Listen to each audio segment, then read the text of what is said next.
lender, Lena, mama. Woo!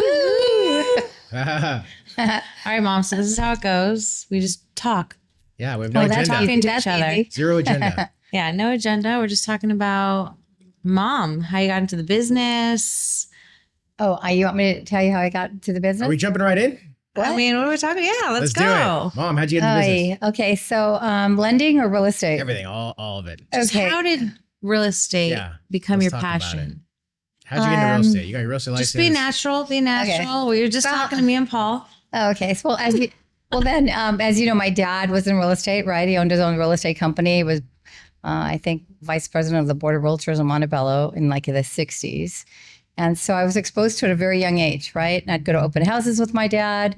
And Sundays after church, we'd hang out with him sometimes in the open houses.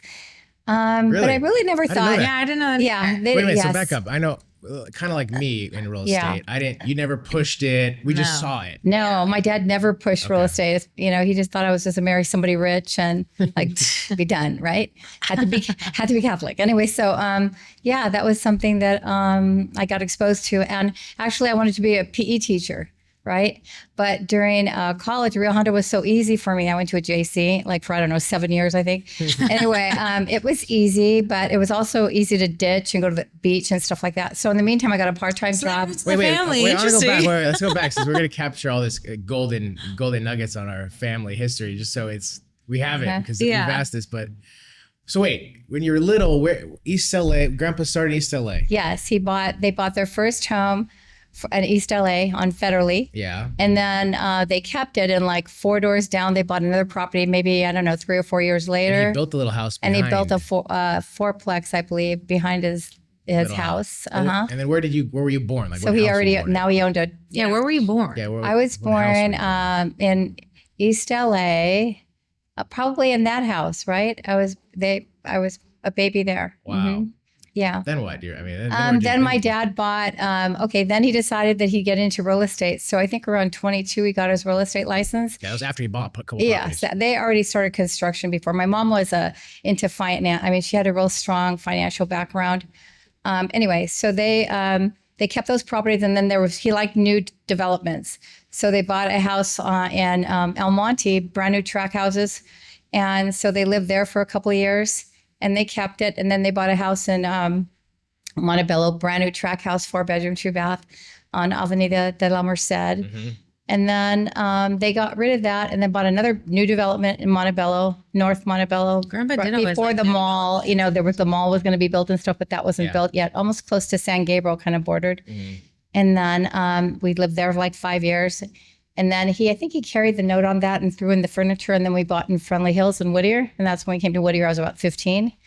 And what we street did that. Was that on? I was on Pinacitas. They rebuilt a cul-de-sac. Huh? He bought one of the models. Oh, wow. Uh-huh.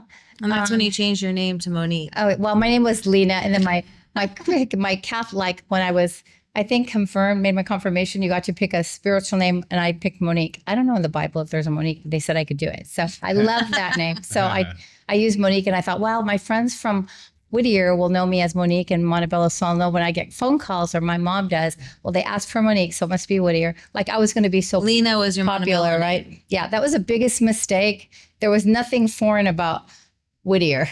So to have a name like Monique, it was like a mistake. Anyway, so Tell us the story about when you were a kid. Where were you when you fell and you hit your head? Like, oh my gosh. Okay, we were in La Merced. Okay. Yeah. Tell us that story. Well, we were having my uncle come over, and I was supposed to get dirty. I had a real cute outfit on. It was really hot. I went on my bike, went to visit my friends. They lived on Lincoln. It was a busy street. And they were getting wet and washing the car and just like having a bunch of fun. And they said, come on, get wet. I'm like, no, I can't. My family's coming over. But I ended up doing it. Or maybe they just wet me. I don't know if I really wanted to, or they just wet me and I slipped and banged my head. Yeah. So I'm on the driveway. My head's banged. I'm like 3rd grade. I see myself. I mean, honestly, these movies later, like when I'm in my 40s and I see these stories about how you're floating over your body, that literally happened to me. I could see myself. I wasn't moving. They were trying to wake me up. Their parents came, freaked out. I could see all this happening. I was in the, floating looking, but then I also looked up, and you know how they say you have that bright light? There was a white light, but I wasn't scared looking at the bright light. I knew it was God, heaven, and there was people, they were like in white, and they were looking down kind of like, and they didn't look scary or anything, but I started praying, oh, please God, I want to have, because I love children. I could hardly wait to have kids. And at the time I thought I was going to have a orphanage because I kept watching the Shirley Temple movies, where it was always a tragedy and the kids needed help. So I really wanted that. My younger brother wasn't born yet. So anyway, bottom line is, I prayed and prayed, and somehow I woke up, and then I got on my bike. I don't know how. I don't even remember where I lived, but my bike took me home. Honestly, I didn't know, but I got home. I was bawling. I told my mom, right? But she said, just, it's okay. She hugged me and told me to change my clothes. We never talked about it. I'm surprised because my parents were spiritual. I don't know if she didn't want to freak me out, because they were very well versed. Did you tell them what happened? Huh? You told them? Yeah, I told my mom. I was crying and everything. So she calmed me down and I changed and everything was good. But, she remembered the story. And then later I said, I remember seeing that on television, that other people had the experience. So did that moment in life change you think, if you look back, like you felt like you but it changed. It's so weird. Okay, because I used to go to catechism, which is a class that you go to when you're Catholic, or it's like not mandatory, but you just do it, right? Kind of mandatory because you do all these steps. Yeah. So the family that I used to play that happened to, they were not any religion, right? But when I was play with her, I talk about, because I belong to the Legion of Mary. I mean, I belong to my parish, right? And so we were, not that it was like a Bible thumper, honestly. I was just knew about it, and they didn't. After this happened, they converted to Catholicism. They all became Catholic. How weird is that? It must have freaked them out. I really think they thought I was dead too. Wow. And they saw a miracle, honest. The weird thing is, I only went back there once, and it was kind of weird. So they were like not my friends anymore.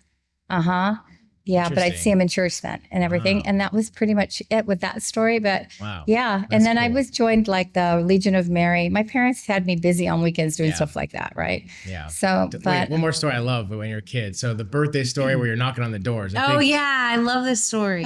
So when we were in El Monte, the kids, it wasn't really too many Latin families, right? And my dad was we were Latin. So Mexican. Yeah. Mm-hmm. So the neighbors would have kids. By the way, we gotta do the ancestry, like the DNA thing. Right? I know. I want to just. Oh, I'm gonna do that too. I'm so curious. Okay, so I know because.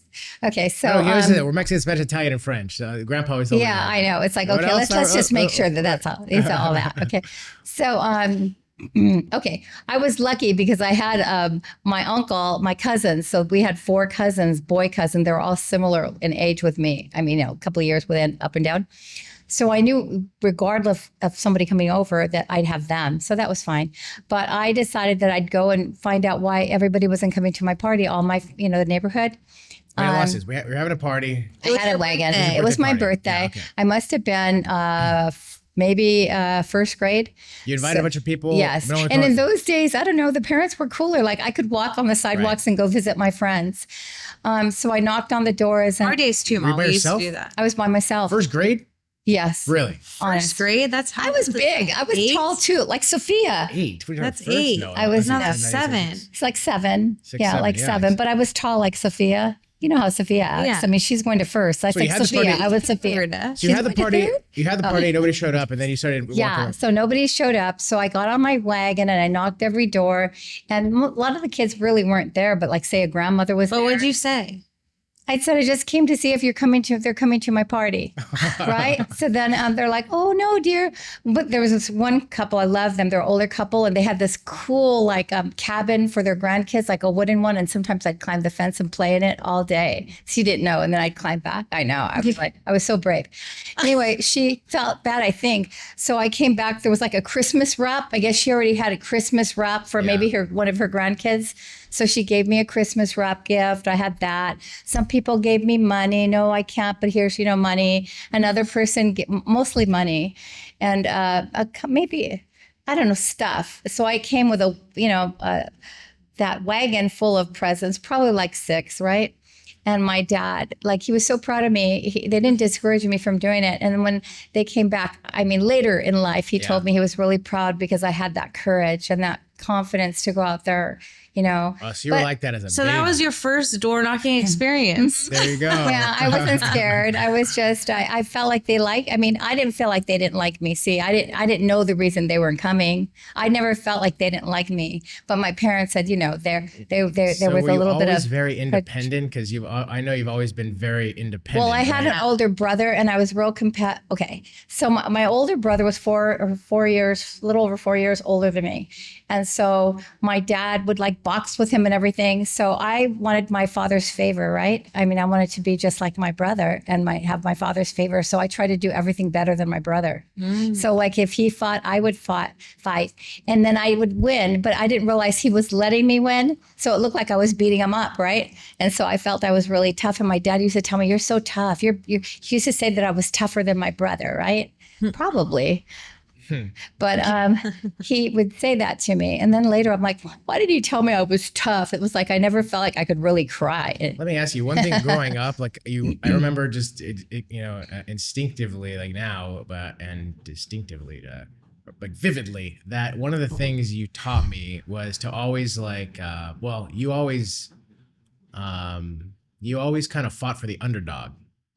Oh, and like that people, if someone got picked on, like you'd be their friend. Like, where did that come from? Like, tell me about that. Because I feel like I did that too in life. I took that on also. I saw the good in certain people that everyone said, this guy's a loser, this guy's crazy. But no, I saw the goodness in that person. Me too. And for some reason, in some cases, my mom, like every night, would sit there for us literally for an hour. She'd have me talk about, because she worked. She was a working mom. So we'd come say our prayers that night. It was a whole routine. And she'd tell me about your day. She wanted to know all about my day. So I tell her all the things. And I tell her, she said this to me, and she said, all this. And my mom used to say, she's probably jealous, or maybe she hasn't had a bad day. Maybe her life's not really great. Honestly, at a very so young age, and she made me pray. She said, let's pray about her tonight. Let's pray about her. Instead of her like siding with me and saying, oh, that person is really bad for doing all that. Never. She was very spiritual. Yes. She said for me to pray. Grandma's more spiritual than Grandpa. I mean, both were more, but she was more in tune. But she was more with me. Dad was working all the time. I mean, my dad was there, but he was a career, real estate. We're never home, right? Yeah. I mean, kind of. So what happened? So that's what happened. So then my attitude was always praying for the underdog, anybody that's mean. And I also felt like I was an underdog. When I was little, I think they were jealous of me. I mean, I had really great clothes. Since my mom worked, I had like amazing clothes. And I'd go to school with I felt like Shirley Temple in her movies where she was like, with her fur and stuff. Yeah. That's how they dressed me, honestly. I was a really good dresser. I was confident. They didn't like that. Yeah. They tried to beat me up. My brother had to walk me home and protect me every day, and I didn't have any friends. This was like in kindergarten. And then even in first grade, the nuns were mean when I went to Catholic school, sent me out. Because I would defend the little, like if somebody said, Bobby, you're talking, and you hit Susie, and then I'd say, no, he didn't. Susie hit Bobby. Lena, go outside. So I'd be the one punished. Yeah. Interesting. I also thought, my parents said I was going to be an attorney. You're a leader, you're strong, you beat your own drum. Yeah. And my mom defended me. Like if any of the nuns or anybody said, she talks, like she's giving her opinion. She said, my daughter, don't ever that's probably one of the greatest gifts you've given us, to beat to our own drum. We're all like that. Dad's like that. You're like that. I'm like that. Tiff's like that. I love that about us. That is like our identity. I feel like I'm definitely not a follower. I mean, I'm a follower of God's rules. So if the teacher's not being fair, I'm going to fight to make sure that everything is fair. All right, let's fast forward. So high school, high school. High school but then was tell me better. about after that, and then let's segue into real estate. How old were you? Real estate license. Let's jump into that.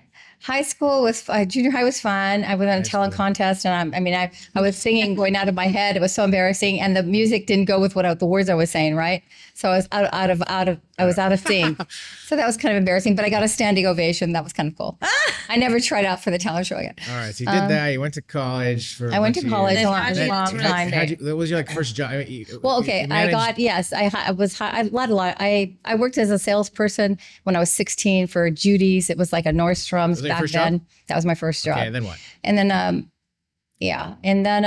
was my second job. My first job was Anita's, and they had me downstairs, with separating hangers, right? So I knew the manager came down. I said, you know what?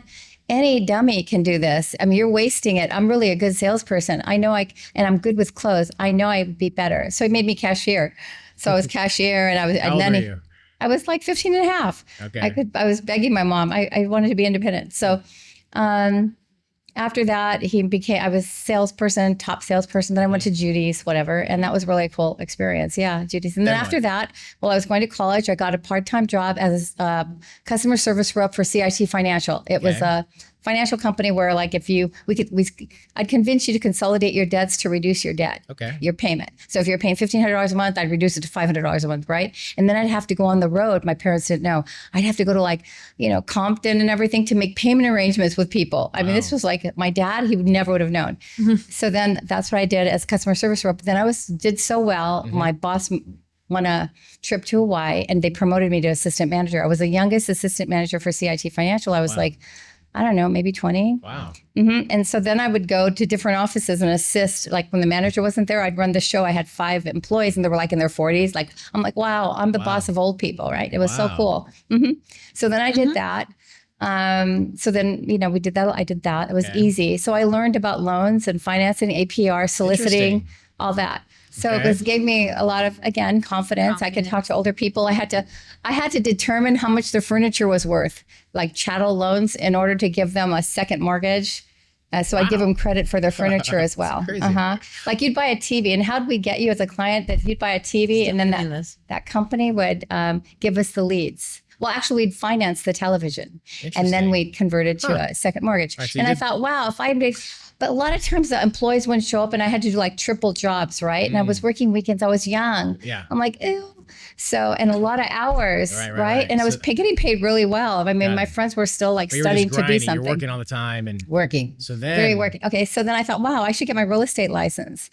What happened was that I went to assisting a drunk boss in El Monte. So he took off and I was taking his place, running his company while he left for a couple hours. When he came back, he was drunk and he was being very abusive verbally, right? Wow. Well, I'm like, wow, you smell like alcohol. You really shouldn't be here. How dare you? So he intimidated me. So then I left. And I called my other boss and I said, I don't want to, work here. I'm sorry. He was drunk and fortunately he didn't, he wasn't physical. It was just, and I had another girl there, but I felt like that was really, really bad. So adios to that guy. I didn't tell my dad because my dad would have, grandpa, he knew karate. So they wanted me back. They wanted me to stay and all this stuff. Wanted me, they were going to promote me and just stay. They really liked me, and they tried. But I thought this is a good excuse for me to get my real estate license. Nice. So during that time, I studied to get my real estate license. How old? 22. At 22, I got my real estate license, and I've never looked back. In the first 6 months, I made this more than I did an entire year working 60 hours a week. Wow. You get it? Yeah. And you know how even though you're very disciplined, I feel like it was great that I had that job because it taught me discipline. In real estate, I would go in, they know. At Coldwell Banker, I was probably the first one there. After dropping you off at school, I was already ready for school at work. And then I'd pick you up at 6 sometimes. So where was that first office you worked at? You'd pick us up at 7 p.m. and we'd be in the nuns. Daycare. Yeah, at daycare and then with the nuns. I was Herbert Hawkins in Whittier, and my brother was there too. And Isolde, a lot of seasoned agents, which are now almost retired. That was your first company you worked for, right there. Yeah, I was the youngest. Is that the company where the walk-in came in? No, wasn't RIA? Yes. No, ERA was later. No, ERA was later. So that was your first company. Herbert Hawkins. Tell us about their first transaction. Tell us a quick story about their first transaction. Okay, so in the old days, you used to have floor time. So like in order to pick up clients, you'd either hold open house. Well, you do both open houses and you do floor time. That would mean that if anybody called, you would get the call, right, and be able to convert it. Or if they came in, you could help them sit down and help them. Well, this big guy wearing overalls, gray hair, but to me, he looked nice, came in, and the girl that was sitting floor time, she looks at me and tells me, take it, right? Like, she was like judging. So I'm like, oh, okay. I was so excited. I didn't even know how to write an offer. I was very new, but I was confident. Right. So anyways, I introduced myself. He told me what he wanted. He wanted a Whitwood, looking for his daughter, for a 3 or 4 bedroom, preferably 4. So we had old fashioned books with a Thomas guide, D3, and try to find them. So I had to map everything out. He sat with me. I showed him in the book what we were going to show him. I got him in the car. So we got in the car and we went, and I showed him quite a few houses, maybe 5. And the last one, he said, I want to make an offer on this. So we came to the office. I said, how would you like to pay? He said, I'm paying cash. I'm like, okay, great. So then I went to Carlos, my boss, and he wrote the offer up. And then I went and done deal. Uh-huh. That's awesome. So everyone like judge the book by the cover. And Oh, this guy's not gonna buy anything. Yeah. Lena, let's send Lena go out to go and boom. Yeah. First deal. Yeah. That's like a sign that like, destined to have a good career right there. Yeah. Yeah. And then my second deal was a listing in Mar Vista Heights. How do you remember? I know everything. I can It's remember so every crazy house. that we're in Whittier. We're Jeez. born here, right? We're in real estate. Mom's talking about selling her first house in the Whitwood. I can What point year to was every that? house. 70s? 70s, Yeah, right? 70s. Let's see, That's awesome, 70s, 80s. right? Yeah. So 80. Were you a realtor before we were born? yes, Okay. yes. Yeah. And then then I got married to Dad, and then we moved to Long Do you Beach. remember what year you got licensed? I'm looking at the DRE website. You can look me Do you up. remember or no?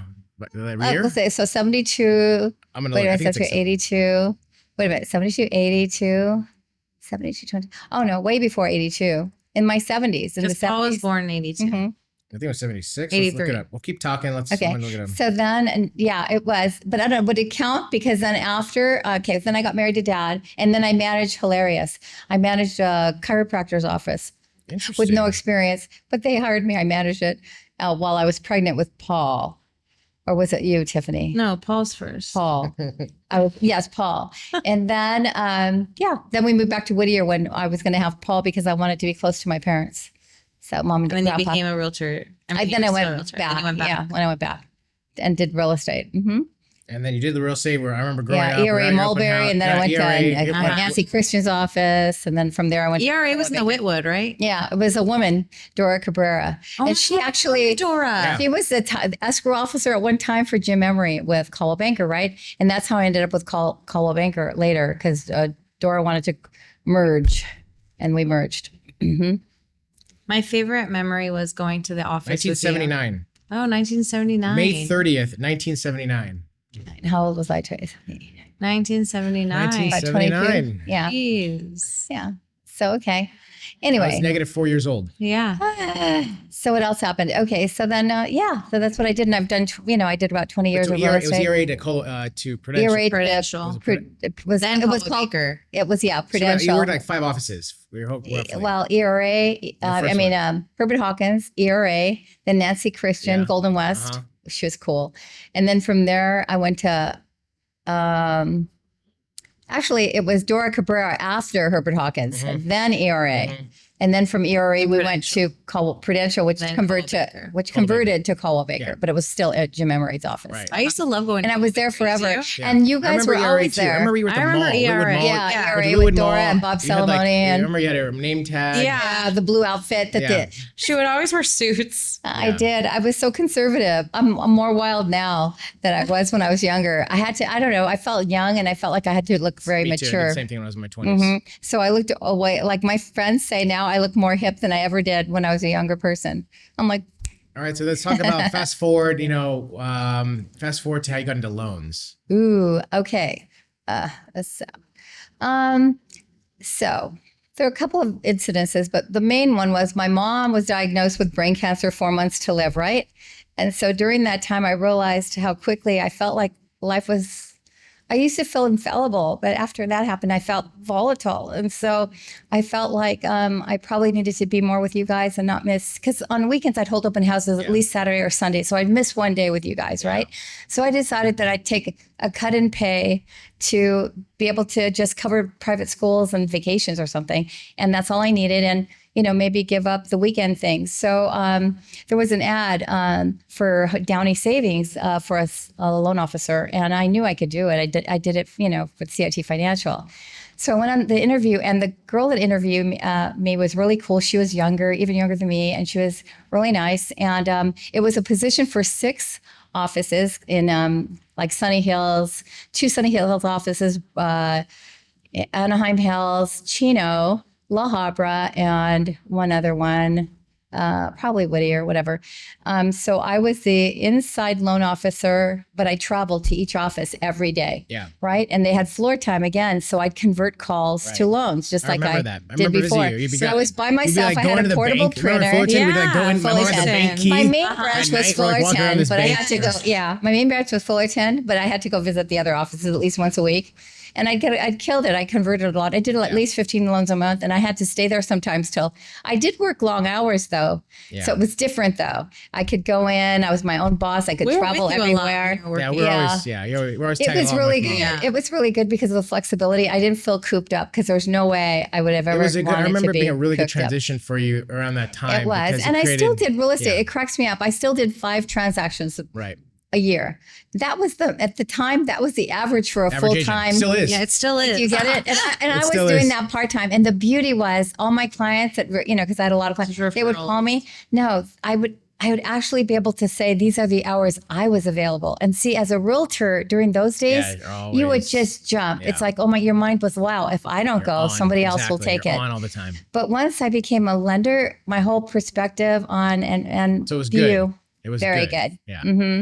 Yeah, so you liked it all these years. I liked it. From it all. I liked it. And you the stuck flexibility. With it, really. I mean, I stuck with it. For about 8 years. No, but even now you're that transition. Well, it was hard to let go. I had such a following that would have been, unless I could sell it. How that long was have a you been big a lender? So I don't know, forever. Because I remember high school, graduate, it was like 8th grade to 9th. I was going 8th through 9th grade. Well, if I count I count CIT Financial, so I say 40 years, right? Yeah. Since you started in finance. Oh, yeah. Yeah, because I really never, that's true. The thing is, in the old days, even as a realtor, you had to know financing. At least I did. I qualified my clients. By the time my lender got them, I already knew what their down payment was, if they could qualify, did the manual, quick thing, divide the income into, minus the debts. So I already knew all that.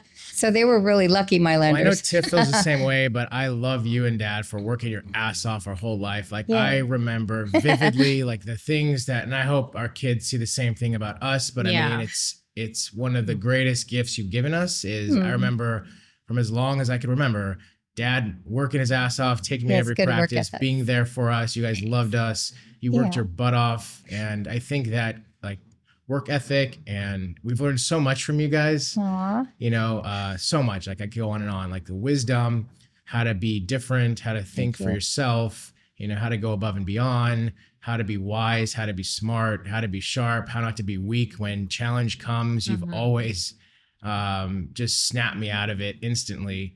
And I feel so blessed and lucky and grateful that you and Dad we know you crushed it your whole life for us and did everything you could to provide. Thanks. Oh, good. Thank you, son. Of course.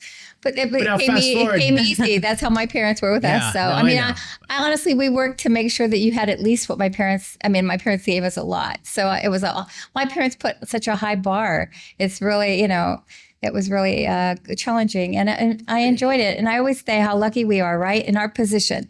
At my age, I pray and thank God every day I'm here still. And number 2, I'm able to work and still help people because it's such a passion and it's such a I think fun also like job. Our family, like, I don't know, I'm just so, I've always loved the history of our family, both sides. Like I found it fascinating as a kid that on Dad's side, for example, Grandma and Grandpa met in a freaking labor camp during World War II.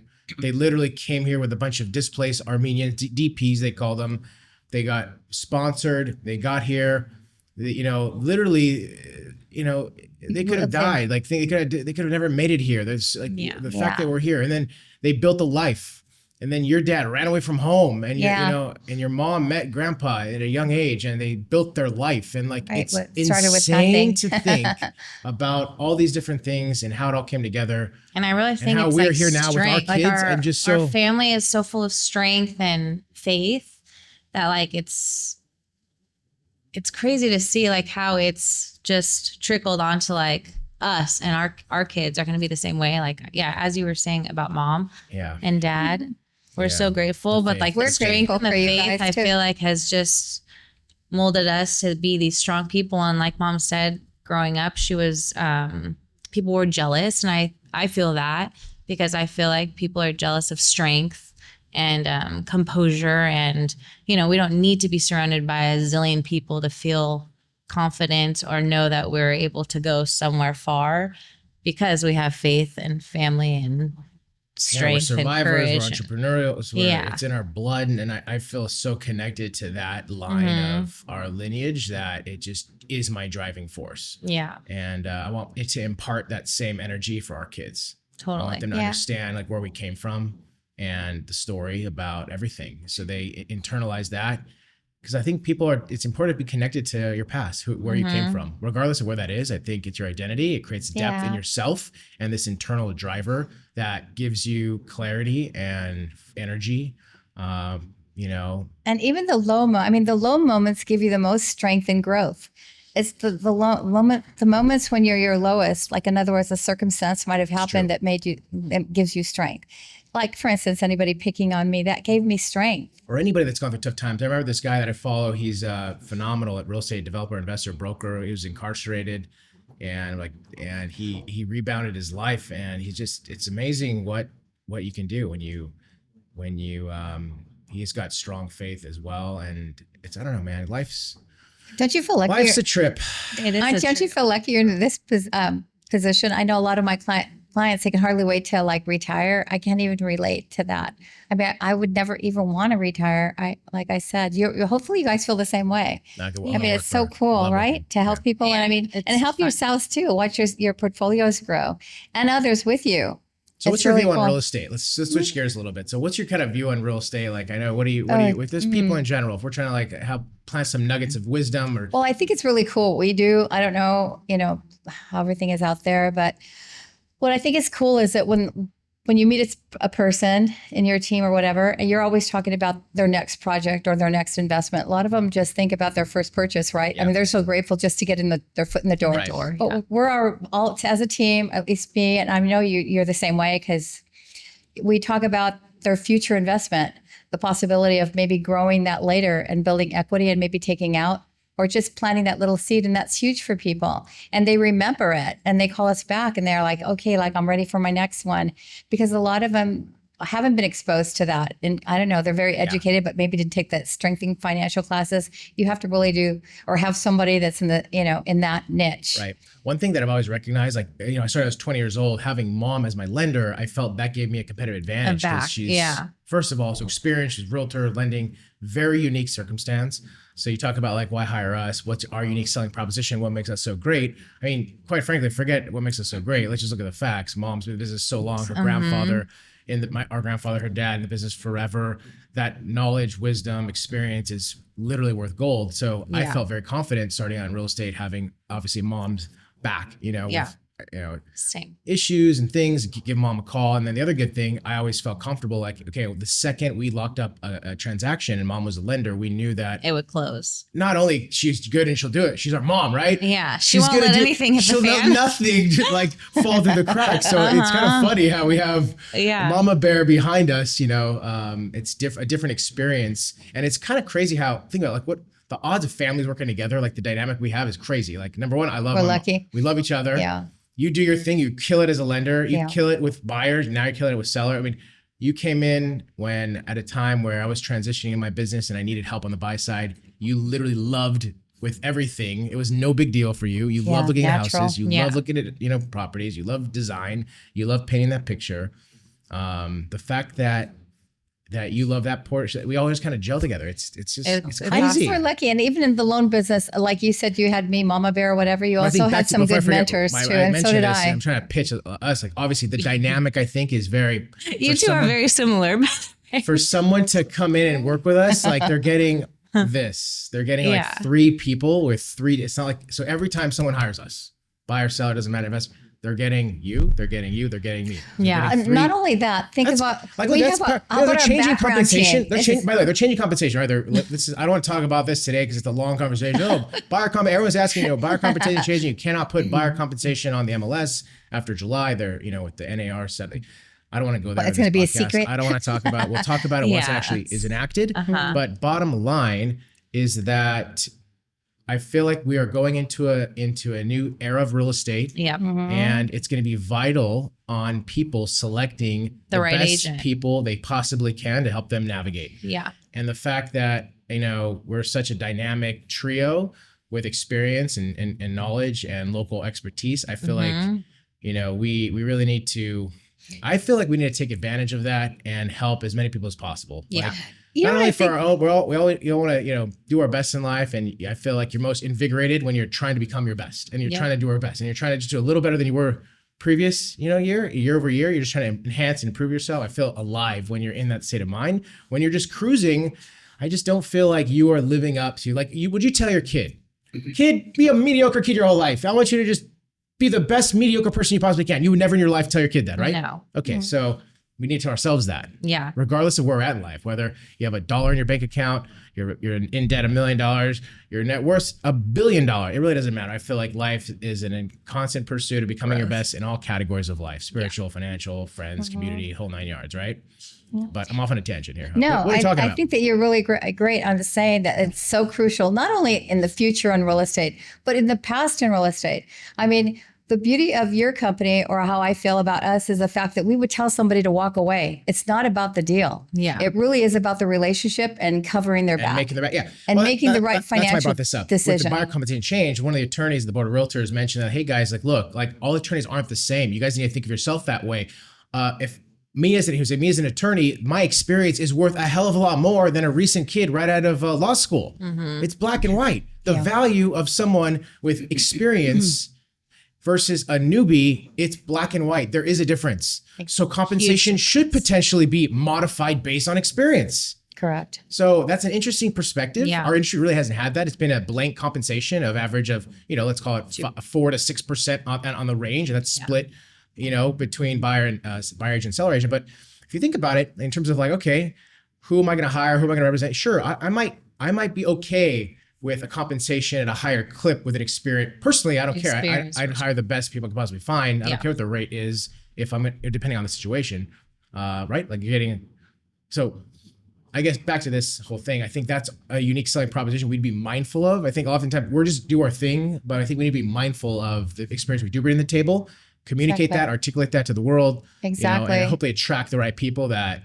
kind of vibe with us and see that. And I think it's also important for just forget working with us. I mean, if you're a buyer, if you're an investor, if you're a seller, it's crucial to pick the right experienced person that has that local expertise that you can trust, that has a track record. Yeah. It's critical. There's too many laws changing. There's too many things changing. There's too many tenant rules changing. There's hundreds of laws changing every year. And without someone in tune with the dynamics, the market's changing. Even now, like local Whittier, the market within the past 30 days is changing. Yeah. In certain segments. It's luxury segment markets. It's moving. And most people outside have no idea what's going on. Just like buyers, like same thing with loans, for instance, like it wasn't just the interest rate that I focused on when I moved my business to a particular company. It was because they had a great, fair appraisers. They had, the pricing was competitive. They had programs that would fit every scenario.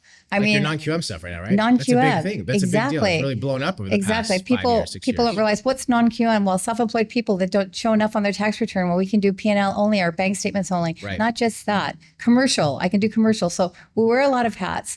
But in addition to that, my team is you guys are on it. special. Yeah. They're seasoned. My team is like me times a million. You know, love about your company I'm too. It's picky like, it's local, on where we bring our business. It's independent. It's local. It's not internet based. It's also not big corporate juggernaut. Yeah. Yes, they all work together.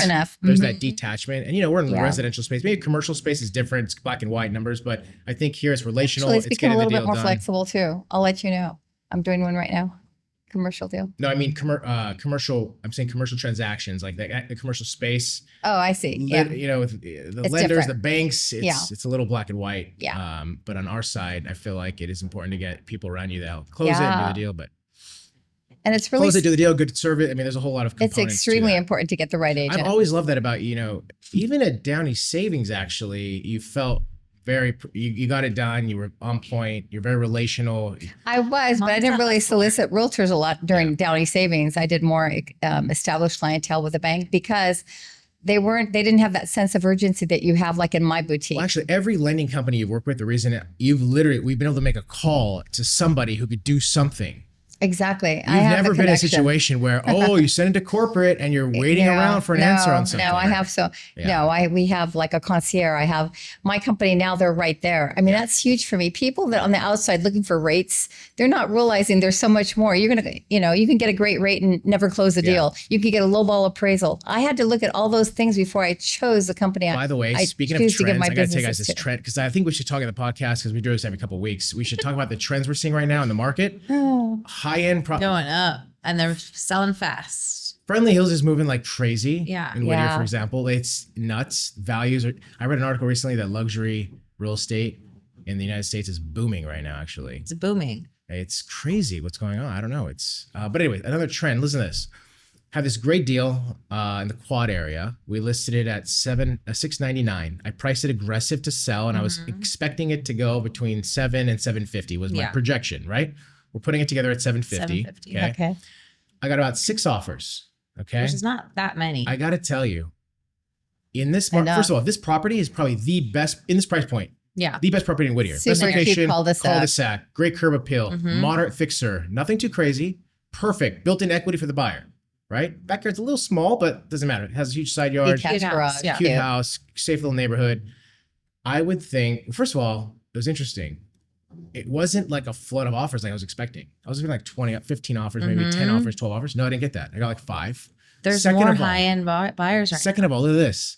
Move up. Guess how many agents buyers sent me a text, followed up, and guess me. Okay, how many lenders called me? How many agents followed up persistently? Of the 6 offers, one lender, me, freaking agent, the one we accepted. Wow. He sent the offer. It was a full perfect package, just like we do. The lender calls me right after they submitted the offer, introduced himself, old school. He said, hey, we've been working with these borrowers. I got them dialed in for the past 6 months. They're ready to go. Been in business 30 years. We had a great conversation. Okay. The dad, who's a realtor, follows up, sends me a text, gives me a call. How's it going? It was very simple. The package was clean. Boom. Everybody else? Crickets. Horrible. Crickets. Yeah. No follow-up. They sent an email, no follow-up. They follow up with a text. Did you get my offer? Yeah, dude. Thank you for your offer. It's crazy. So that tells me, look at agents that are like that. I feel like, oh my gosh. That's what's that telling me? I feel like, oh my gosh. That's such a disservice to their buyers. Are their agents what's going on out there? Like, who are working in these buyers? It's scary, actually. It's scary. Like, I feel like the offers are ghost towns. Honestly, you go in and there's like 3 agents, but it's always been like that. Right? That's why I had a borrower come in. Our vibe is old school. I had a buyer come in. We call, we bug. There were a lot of buyers though. There were a lot of people that came in. I mean, I had like 30 groups, and I feel like back to what we know already. Buyers do not have the vision. They don't want to spend the money. If it costs $25,000 to fix up a house, they're thinking it's going to cost $100,000 and they can't afford to fix it up. Exactly. There's a disconnect there. And I just feel the percentage of buyers willing to buy a moderate fixer is very low. It's low. Very low. They prefer turnkey, move in, done deal. Yeah. Maybe they don't have the extra cash to do it. Maybe they just, who knows why. And maybe, especially now with rates higher, maybe their expectations, everything's have come down. I have no idea. Maybe that's part of it. So a lot of learning lessons from this past weekend. Number 1, high end's moving like crazy. Bonkers. Number 1. Number 2, what's going on with these realtors out there? I don't know if I don't know. They're on Instagram posting. I don't know what's going on. It's crazy. Posting their reels. This other buyer came in and said, again, we have a $725 cash offer that came in.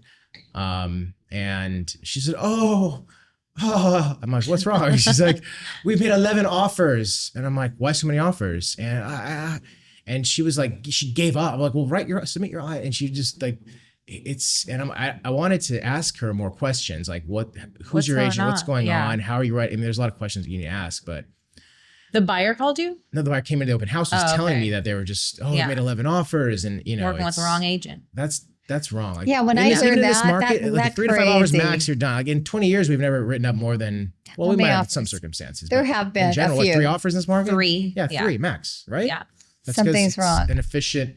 There's a disconnect. Maybe there's maximum maybe income realtors are getting issues. burnt out. They're not as driven. They're lazy. They don't know what they're doing. I don't freaking know. But the thing that motivated me too when I'm out there, it's all perspective, right? Like this is a tip to all the realtors out there. You need to stop thinking about transactions and how are you going to get your next client and how are you going to do it. You need to think about how am I going to serve people? How am I going to help people? How am I going to build a relationship and help this person achieve their goal? If they truly want to buy a house, that's a mission. It's an exciting mission to take on. They're going to buy a house. I'm excited. I'm going to make it happen for you. I'm going to take it. I'm going to connect with you. I like them. They like me. Let's go. You have to take that fully on and work your ass off to get that client property. And I'm not seeing all these offers I got. I didn't see any of that energy. Yeah. But that motivates me. Like, guess what? What's going to happen over the shift of the compensation? All these agents are going to get out of the business. They should be out of the business. They should be. Because they create a negative perception on our industry. Think about it right now. We're having this conversation about all these realtors came in at 5 offers, 1. One guy calls up I'm not judging a Corvette, but they're like a I was listening to public, but he'll probably never hear this podcast here. The dude rolls up with a ponytail, like, very, how do I describe this guy's like attire? Like super extreme, flamboyant and was over he from the West top. Side? West Side. Oh, okay. But like pulls in the driveway. Yeah. Guns I love the blazing with the driveway of Corvette. realtors. Pulls this thing out. He said with a big smile, the gold, the chains, and he says 3% commission, right? Yeah. He says, you're gonna pay me a 3% commission, right? We're offering like 2% out, I think. Yeah. He's like, he like winking at me, 3% commission, right? I'm like, come on, bro. Oh my God. Yeah, it was just like the cheesiest That is thing. hilarious. Oh my I know. gosh. Well, some of those shows, it's funny the way the girls dress and stuff. It's like, here in Whittier, that's that just would for the never show. work. That's just for That the would show. never But my work point here. is, guys, I feel like I'm as really wild as we can disappointed be. right now with what I'm seeing out there in the world in the real estate. But it's world. exciting because there's no competition I know there's no competition. in reality. There's no freaking competition. Yeah. It's crazy. It's exciting. It is It exciting. is exciting. Yeah. It's Yeah. I love exciting. when realtors tell me, wow, you're so persistent. I love your persistence. Like that's that fires me up when I hear that. I could see that. I could see actually if somebody like right now we're excited about this, right? At the Mm-hmm. same time, we only have so much time in the day personally to hold the open houses, meet people, talk to people, knock on door, make phone calls, right? We're busy enough. We have transactions and we can only do so much. I remember mom always saying too, like, look, I'm going to do my best with my clients. I'm not going to try to get, a lot of agents are like that actually. Like I'm going to work what I love the fact that when you started your business, you knew that you were going to need help. And like, you went to figure out how to get assistance and delegate. I never got to that point. I would max out at like 150 with so many transactions I could do a year. Right, I mean, right. there was almost so much blood I could give, exactly, right? exactly. I mean, There's only that's so how much. it is. But I can see why an agent or someone might want to build a team or build a company that has this energy because you need teach it. people what we're talking about. You need get to them delegate. excited about the opportunity. You tell them what they need to do, and they're young and they're hungry. They want to do it, whether they're young in age or young in the business. Doesn't mean how old you are, but let's say you're young in the business. You want to get business. Yeah. So I can see why a company may want to scale out and grow. And to create this next army of real estate agents. I've always had this passion for this newer generation of real estate agents because I've seen it for so long. You do not see the people out there, the companies out there, the brokers out there teaching new people how to do business. And Well, we've also seen them get burnt out because they want it now, and it takes a long time. Yeah. I mean, you could do it now. You could hit it hard now. And you could, look, we had those new agents and everyone was within 6 Successful. months, they were Successful, making a living. yeah. And they were, the first They year, did they were doing great. great. Yeah. So There's it is some of them are possible. still doing great. Yeah, it is possible. Proud of them. But anyway, what are the trends you're seeing out there on just the real estate market in general? It's hot. There's no inventory still. Yeah, I mean, who no knows what's going on? inventory. I feel like rates are high right now. Someone told me recently that, after elections and things, rates will probably drop a little bit and then boom, market might increase even more. If they have a creative lender like me, all they have to do is the agents want more business. They need to know about More the products. amazing programs that are out there and not limit themselves to just conventional deals, FHA, and conventional high balance, whatever. There are so many other options that you can open your eyes Well, to. you know what's funny? When you first and started move on talking to. about non-QM like years ago, the first thing I thought was like, oh, it's hard money loan. It's very expensive. I don't even want to think Really, about. I it's don't so have easy. those clients. Yeah. Now I'm like, are you kidding me? Yeah, 20%. This is the You way have to somebody go. It's 20% easy, down and has a 20% pulse. down, done deal. Decent credit. Yeah, it's a great 680. product loan. for business owners. They maybe have decent cash flow in their business, but their net income is a little less. They have write-offs. They don't necessarily show enough income, full documentation. Plus, it's less brain damage, right? It's a lot easier loan to get through. Yeah, exactly. Mm-hmm. 1003 and a couple of bank statements or 1003 and a P&L. Mm-hmm. Yeah. What else?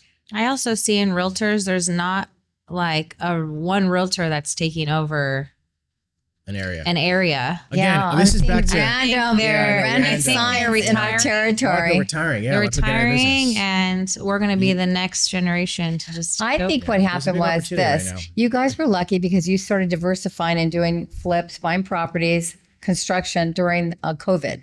I think that was the downfall of agents. Had they not they weren't doing marketing, telemarketing, if they had never invested on any mail outs or anything else, they were dead. I still believe because this they'd though. Anybody never today do it. could make a decision and crush it, succeed today. And I don't care what you're doing. It's particularly real estate. We could talk to that. But I feel like the best time to plant a tree was 20 years ago. The second best time is now. So it's still an opportunity today for anybody that wants to like jump in and get in the business and kill it. But The thing is, they have to have the hunger You have to be hungry. It's not enough just to know the steps. I guess you could just do the steps and just like be an order taker and just be consistent order taker and do some mail outs. But you really have to have a passion for it. I think so. And a drive. It's hard. There's ups and downs. And hungry for helping people and actually remembering to put them first. I think so. To have the longevity, I think you need that. You need that authentic, genuine desire, because that's going to come through. It's a different perspective. It's not like the deal. Yeah. It's the relationship. How many people can I meet? It's all that. And I think, honestly, the industry is getting more complex as time goes on. I mean, how big were contracts when you first started? Oh, like what, 56,000 or whatever? No, I mean, how many papers were contracts? Oh, it was pretty big, but not that big. No, now it's like this. I know. My loans are like that. Wow. Deals were like 5 pages, conventional loans are like this. No, but real estate transactions, offers used to be there. Contracts used to be like 5 pages, 1 page. Now it's 522 pages. It's 6 pages. Well, the laws, the changes, the complexity, I think it's getting a little more complex. I don't mind it being, I don't mind our industry getting a little more complex. I don't mind us thinning the herd of agents because industry changes. I feel it'll level up our industry, and I feel like it'll give an opportunity for the true professionals to rise. And I think over time, our industry is going to have maybe a better perception. Although I don't think we have a negative perception. If anything, I think the shows maybe alter the perception of the glitz and glam of real estate because that's not I don't know why they have to show. What I don't like on those shows is that they're making what they're making, the commission. Oh, they got $100,000. Yeah, exactly. Yeah. I mean, is it all about that for them? I mean, seriously? Yeah. Wow. That's it. A lot of the commission. That's crazy, huh? Yeah. I don't know. I guess maybe if we were working out there, we'd have a different perspective. I don't know. I don't really. I mean, is that the first thing? People ask me, what did you make? I don't even know. What is this deal? I'm not calculating every. Yeah, I'm not calculating. I mean, I don't know. Maybe I've been blessed. There in the West Side, though. If you're selling a $32 million, I know you're calculating. Oh my God, you're determining what you're going to get next. It's significant because if you think about it, the perspective, it's perspective is different. It is a lot of money out there. Jeez. Yeah, I did tell you to go out there, you guys. Sitting here with you guys, I've noticed how much I am like Dad. Yeah, hello. You even look like Dad. Yeah, I know. I'm cute. So yeah, I'm the observer. I just see it and listen to you guys, and you guys are so similar. But you're so out there all the time with everything else, though. I think you're a much better realtor than me, by the way. I tell everybody, like, Tiff's so the real deal, laid back. Like, you're exactly. I think you're a lot like me, too. I'm so like you in a lot of respects. For instance, when I showed real estate, I would show them as many as it took for them to be happy and confident with the house. Oh, yeah. I also would let them buy. Actually, you're similar that way. I would not let them buy. You would not let them buy. You're like, say, oh, heck no, you're not going to buy in this neighborhood. That's the cool thing, but like too. the passion and the chatter and like the how just. Well, that's just our personality. Mom's a high I, I'm a high D. That's the why. DISC test, by the way, that's what we're talking about. What am I? An S. You're an S. Amiable, what's an S? Steady. A teddy bear. Mom's very outgoing. But you're right. I feel like you're very assertive when you need to be. When I need to be, I'm very assertive. But you're really upfront with me. You're strong with me. No, I am strong. I'm just talking about. You're strong women. I think most women are strong. I mean, we have to be, right? With kids, you got to be. Yeah. I think because you're more creative. Like, for instance, I'm creative, but I'm more. What am I? I'm more, but you're really driven. I have a lot of. Probably just a know-it-all. I'm a know-it-all, which is good. And I learned from both of you. By the way, I want to give a big shout out to Zeal Productions right now because they're the most amazing crew on planet Earth. Patience. I just remember what they told me. So we were talking about the launch of this podcast, and I remember Emmanuel saying, hey, I'm like, what should this be? He's like, guess what? It could be whatever you want it to be. It's your podcast. So right now we're talking. Honestly, I don't care if we're selling anything. I don't care if one person listens to this. I can care less, to be honest. We should do this more often. The fact that we're just talking about our business right now, like what's going on, whether we get like one listener or that, it doesn't matter. Well, we were talking about in the first one, like we've never just sat down and like talked for like an hour. Paul and I. No, this is Paul. Mom, how's the deal going? Solid. Oh, there's a few things. I don't want to hear it. Just handle it. Bye. Yeah. Or gotta go. It's always about all of them. You guys are busy. Gotta go. Well, we just all do our thing. Well, you do your job. You do your job. Well, it's because he pencils out every hour what he's going to do, and then she's left, right, up, and down. At the end of the day, just getting the job she wears done. the realtor hat, the decor. I know it's definitely different being a realtor as a mom and being a realtor as a dad, I think. What I think that you have a really good balance because you have a lot of fun. You've met a lot of friends. You do a lot. I mean, you know, the book club, the wine tasting.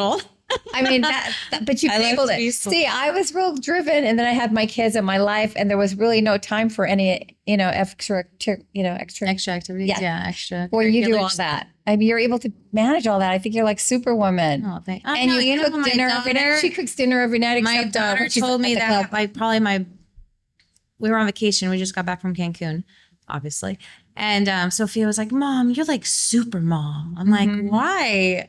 Like, really? I don't feel like and she's like, oh, Mom, you don't even know. I'm like, oh, cool. Thanks, cutie. You are. You're pretty calm. You handle everything. You're pretty calm and cool and collected. You handle it. I mean, all you guys are. She is until she gets like, Mom, is that a rash? Yeah, until something medically happens to me, then I'm a wreck. Other than that, I'm calm and collected. For that. They blame me because I run to the doctor every, oh my gosh. We're hypochondriacs because of you. Thanks. I just wanted you to be careful and get, not be sick. Mom, I scratch your. Yeah. What do you mean? Did you bump your head? Yeah. Do you have a concussion? Let me see your pupils.